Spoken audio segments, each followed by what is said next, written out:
விசிகாவிடம் விருது வாங்கிய பிரகாஷ்ராஜ், ஜெய்பீம் சூர்யா உள்ளிட்டவர்கள் தற்போது குளிர்கால உறக்கத்திற்கு சென்று விட்டார்களா என்பதும் பலரது கேள்வியாக இருக்கிறது.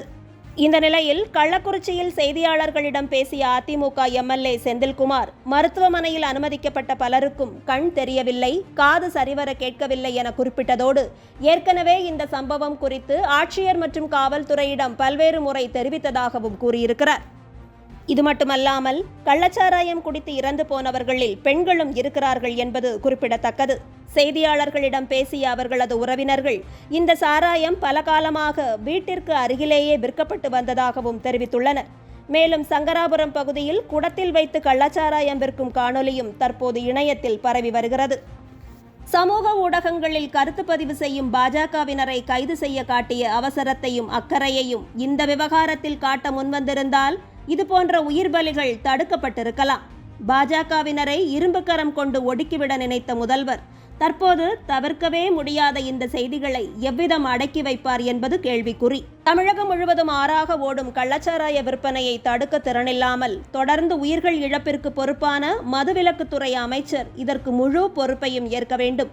கள்ளச்சாராய வியாபாரிகளோடு தொடர்பில் இருக்கும் அமைச்சர் திரு மஸ்தான் மற்றும் கள்ளச்சாராய விற்பனையை தடுக்காத அமைச்சர் திரு முத்துசாமி ஆகிய இருவரையும் உடனடியாக பதவி நீக்கம் செய்ய வேண்டும் என்று தமிழக முதலமைச்சர் திரு ஸ்டாலின் அவர்களை வலியுறுத்துவதாகவும் அண்ணாமலை குறிப்பிட்டிருக்கிறார்.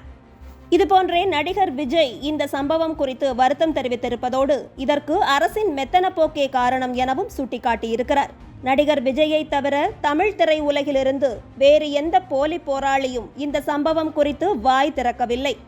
நேற்று காலை 3-4 பேர் இறந்தபோதே இந்த செய்தியை முடிந்த அளவு மறைத்துவிடலாம் என்று நினைத்து கள்ளக்குறிச்சி ஆட்சியர் ஸ்ரவன்குமார், உயிரிழந்தோரின் இறப்புக்கு கள்ளச்சாராயம் காரணமல்ல, பாதிக்கப்பட்டவர்கள் வாந்தி, மயக்கம் உள்ளிட்ட காரணங்களால் தான் உயிரிழந்துள்ளார்கள் என விளக்கம் அளித்தார்.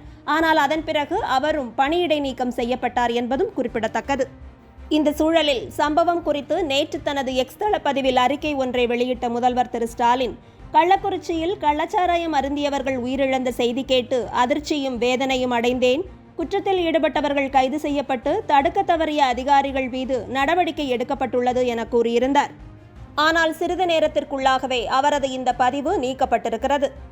தனது ஆட்சியில் கள்ளச்சாராய மரணங்கள் நடந்ததை அவர் ஒப்புக்கொள்கிறார் என்று பலரும் விமர்சித்த நிலையில்தான் இந்த பதிவு உடனடியாக நீக்கப்பட்டதாகவும் கூறப்படுகிறது. அரசு துறைகள் சம்பந்தமாக என்ன குளறுபடி நடந்தாலும் உடனடியாக முட்டுக் கொடுக்கும் அமைச்சர் திரு மா சுப்பிரமணியன் இந்த முறை வேறு வழியின்றி தவறை ஒப்புக்கொண்டிருக்கிறார்.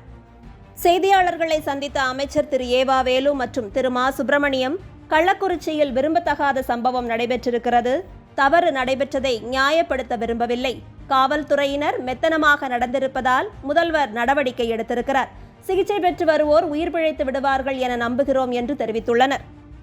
இந்த நிலையில் நேற்று காலை 5 பேர் இறந்தபோதே இந்த சம்பவத்தை குறித்து கருத்து பதிவு செய்த திரு அண்ணாமலை அவர்கள், கள்ளக்குறிச்சியில் மீண்டும் 5 பேர் கள்ளச்சாராயத்திற்கு பலியாகி இருக்கிறார்கள் என்ற செய்தி தனக்கு அதிர்ச்சி அளிப்பதாக கூறியிருந்தார். கள்ளச்சாராய வியாபாரிகளோடு திமுக அமைச்சர் திரு மஸ்தான் நெருங்கிய தொடர்பில் இருந்த விவரம் கடந்த ஆண்டே தெரிய வந்தும் கூட அவர் மீது நடவடிக்கை எடுக்காமல் கண் துடைப்புக்காக நாடகமாடி மீண்டும் 5 உயிர்களை பறித்திருக்கும் திமுக அரசுக்கு வன்மையான கண்டனங்களை தெரிவித்துக் கொள்வதாகவும் கூறியிருந்தார். இளம் விதவைகளுக்காக குரல் கொடுத்த திருமதி கனிமொழி தற்போது எந்த ஊரில் இருக்கிறார் என்று யாருக்குமே தெரியவில்லை.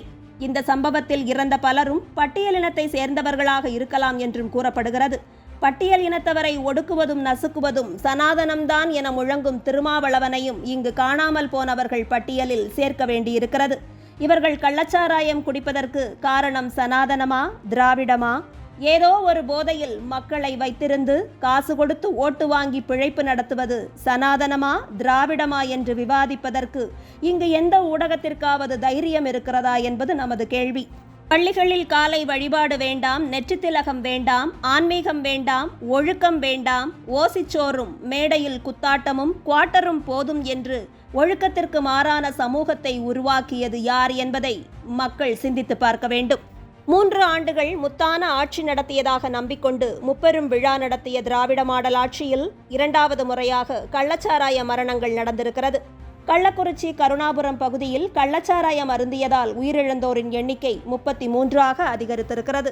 கள்ளக்குறிச்சி, சேலம், விழுப்புரம், திருவண்ணாமலை மாவட்டங்களில் இருக்கும் அரசு மருத்துவமனைகள் மற்றும் புதுச்சேரி ஜிப்மர் அரசு மருத்துவமனைகளிலும் 40க்கும் மேற்பட்டோர் சிகிச்சையில் உள்ளனர். சிகிச்சை பெற்று வரும் பலரும் உயிருக்கு ஆபத்தான நிலையில் இருப்பதால் பலி எண்ணிக்கை உயருமோ எனவும் அஞ்சப்படுகிறது. இந்த விவகாரம் தொடர்பாக 3 பேர் கைது செய்யப்பட்டிருக்கும் நிலையில் முக்கிய குற்றவாளியான சின்னத்துரை என்பவரை காவல்துறை தேடி வருவதாகவும் கூறப்படுகிறது.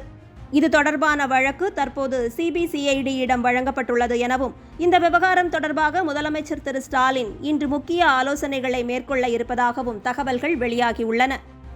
கடந்த ஆண்டு மே மாதம் விழுப்புரத்தில் கள்ளச்சாராயம் குடித்த 20க்கும் மேற்பட்டோர் உயிரிழந்த சம்பவம் ஏற்படுத்திய விவாதங்களை மறையாத நிலையில் 2வது முறையாக தற்போது இந்த மரணங்கள் ஏற்பட்டிருப்பது அதிர்ச்சியை உருவாக்கியிருக்கிறது.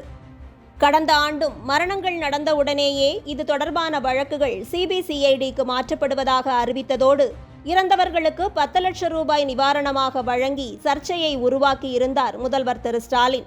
அப்போது கள்ளச்சாராயத்தை ஒழிப்பதற்கு அரசு இரும்பு கரம் கொண்டு செயலாற்றும் எனவும் தனது வலைத்தள பதிவில் தெரிவித்திருந்தார். இப்போது 1 வருடத்திற்குள்ளாக மீண்டும் கோரமான இந்த சம்பவம் நடந்திருப்பதால் அந்த இரும்பு கரம் எங்கே போனது என்று பலரும் கேள்வி எழுப்பி வருகின்றனர். கடந்த ஆண்டும் சம்பவம் நடைபெற்ற உடனேயே சில காவல்துறை அதிகாரிகளும் அரசு அதிகாரிகளும் பணி இடைநீக்கம் செய்யப்பட்டனர். தற்போதும் எந்த புதிய மாற்றமும் இல்லாமல் வழக்கு சிபிசிஐடிக்கு மாற்றப்பட்டிருப்பதோடு ஆட்சியர் உள்ளிட்ட பலரும் பணி இடைநீக்கம் செய்யப்பட்டுள்ளனர்.